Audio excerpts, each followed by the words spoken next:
Hey everybody, we're now up to Unit 12 of the course. This is our halfway point, so congratulations if you made it so far.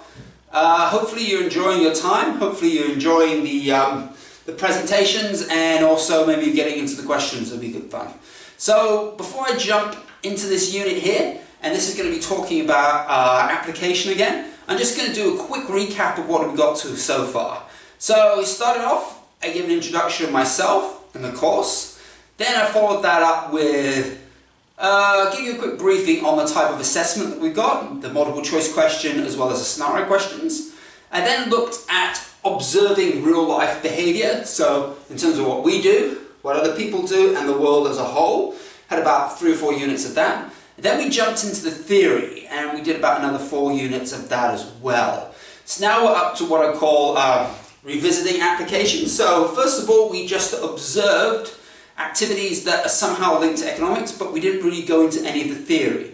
Now that we've covered a bit on the theory, we can actually go back and have another look at some of the stuff that we covered early on in the course. Okay, so do you remember how we started things off? I was in my bedroom picking out some clothes. Okay, so I picked out what clothes I wanted to wear. I chose what I wanted to eat for breakfast, and then I decided on how I wanted to get to my particular location, wherever I happen to want to go. So all of these decisions were made based on what we call utility. Well, that was one part of it anyway. So why did I pick Captain Crunch, for example, compared to toast, toast and jam, or compared to cooking up a sausage and having a hash brown? Could be because I enjoyed the taste of the Captain Crunch more than I enjoyed the other options. Or it could be because cereal is very quick and easy to prepare. So therefore I didn't have to get up as early. So therefore I valued the extra time in bed a little bit more than what I would have done, valued the time getting up early, preparing the breakfast and then eating it myself. So I valued that time, and considering it's very early in the morning, getting out of bed can be quite difficult. So that could be a reason why I picked a Captain Crunch. I picked the t-shirt because I was heading to the park. This is something casual and comfortable. If I was going to the workplace, it would make more sense to pick a shirt, simply because that is more of what would be required of me. And again, there's a sort of utility side of that as well. You know, you wear a t-shirt to work, your boss isn't going to be happy and you can get fired. In terms of getting there, I chose the bus. Again, that could be because it's convenient. It could be because it costs me a little bit less as well. And that's where we start talking about production side of things. So they're providing you a service, the bus service. So they're looking at maximizing their revenue and minimizing their costs. The people that made these shirts, they've also got their own production functions, and they would be trying to minimize the costs as well as increase the appeal of the t-shirt, so I want it at least a little bit more than maybe other t-shirts. And the same goes with the cereal, you know, having these nice fancy packaging and stuff. You know, a picture of the old captain on the thing, you know, it's like, wow, that appeals to me, I go and buy that cereal instead. So that's still along the lines of economics. And once we go to work, well, then we sort of switch over to the production side of things now. So you'll be providing some sort of service, you'd say, to whoever you happen to work for, and then they pay you in return. So what you're doing is adding revenue for the company. So whether you say you're, for example, a salesman and you're helping sell particular products, for example, that earns revenue for your company, and that's why they hire you to do that. And then once you earn that, then again, you'll be looking at your own utility as well and what you can do with that. So once you earn money, you can go out and buy that car, you can go on that dream holiday. So again, by working, you're earning, which then gives you an opportunity to do things that gives you more utility than if you had less money. So money and how you use that money can give you more utility. So what happens now that we've got our utility side? That feeds into demand, and the production side, then that feeds into supply. So there, fair enough. So what happens now? So simple example, you go and buy a lunch, so that's your demand, and if it's something nice, that gives you utility, or if you're just really hungry, it gets rid of those hunger pains, so you're getting utility from that. And on the other side of things, the supply side of it, they're supplying you with food. So they would have prepared that food and cooked that food, and there have been costs involved with that, and you pay them money and they earn revenue. So that's the supply side of it. Again, you can talk about the same with transport as well, like example. And also you can talk about that in terms of market structure. So for example, with trains, you may only have one choice of train, and that could be government-owned trains. They own the transportation, so that would be a monopoly market structure.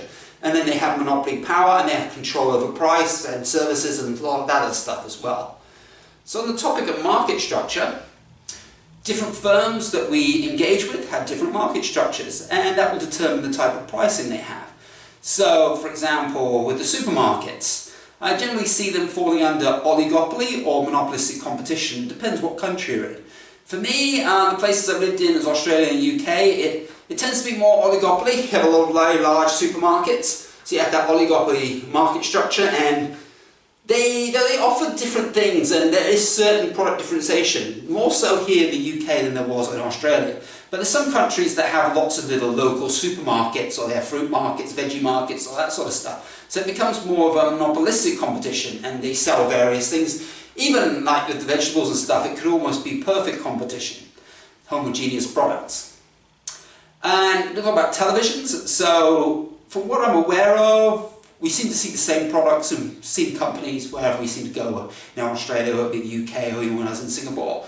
You know, typically you got your Sony TVs, your Sharp TVs, etc., etc. So it seems to be a lot of firms dominating that particular industry. Again, more like falling in the oligopoly side of things. But at least it gives us understanding of how certain things are priced and why there's certain similarities between the various products. So there's some stuff that we haven't touched on yet, and I talked about the world and the world in general, and a lot of that will be macroeconomics, which I haven't covered yet. So stay tuned for the next few units. I think I've got a micro-macro comparison, and I've got 2 macro units, and I'll be talking about money. So these units will feed in terms of how we understand the world around us. I've also got a few other micro topics as well that's going to come in handy. And I jump into something known as game theory. Some of you may be aware of this, and I'm sure almost all of us are applying game theory in one way or another. That is basically, we sort of determine how we interact with different people. And we interact with different people differently depending on certain circumstances. So whether we're interacting with someone at work, with our family, with our friends. And when we do certain things, we need to consider what they're going to do as well. And basically we don't want to do things that's going to offend them. We want to be able to work with them. And I've got a few examples when I talk about game theory. And I'll go into a lot more detail on that, but that helps explain how people interact in a certain way. And that also could provide you with some tips as well, how you want to do certain things differently as well if you're not applying game theory particularly well. Yeah, it's a subconscious process. Something else, I think this is coming to the end now of this unit, is human capital. And this is an interesting one as well, because I mentioned in one of the other units about making a big decision regarding education. And I'm not going to be able to cover this one in any detail, I don't think, any later on, so I might as well just cover that very briefly here. So what is human capital? That's basically you investing in yourself. So if you go to a university, what do? You learn skills. You go to, you become an apprentice, you learn on-the-job skills. And all of that helps you in the sense that it gives you more skills and more ability and helps you to contribute more to society. And if you're able to do that, then you'll be able to earn more money in a particular job as well. So someone who's got more skills can work 6 hours a day and earn more money than someone who has less skills working 6 hours a day. But it's also, we've got to bear in mind that we need to be acquiring the skills that is required in the market. And some people make the mistake is, everybody becomes one particular profession, and then there's a lot of competition, and you can't always get that job that you want. So it's always worth knowing what there is out there and what skills you should be learning. So now basically, human capital, it's investing in ourselves, and understanding that can help us decide in terms of what we want to do in terms of our education. Some of it comes down to utility as well. If you really, really enjoy something, you might be aware that there's a lot of other people doing that as well, but if you've got that determination and you've got that desire, then you can still give it a run. So there's lots of different ways of approaching that and understanding what you can get out of life through further education of some sort.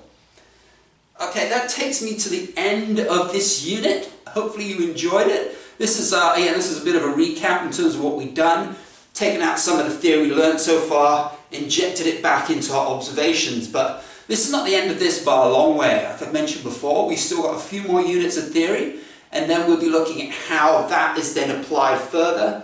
And then I'll also be talking about what I call the darker side of economics, which is the stuff where economics is not necessarily applied in a particularly good way, it's kind of abused, or even just plainly done wrongly, and I'm going to be covering that as well. And then ending up, we're talking about how to use economics to benefit your own lives. Though some of the stuff that I taught today in this unit actually kind of covers off on that a little bit as well, in terms of the application, because if you're applying economics the right way, there's a good chance you'll be able to use it to actually improve your life as well.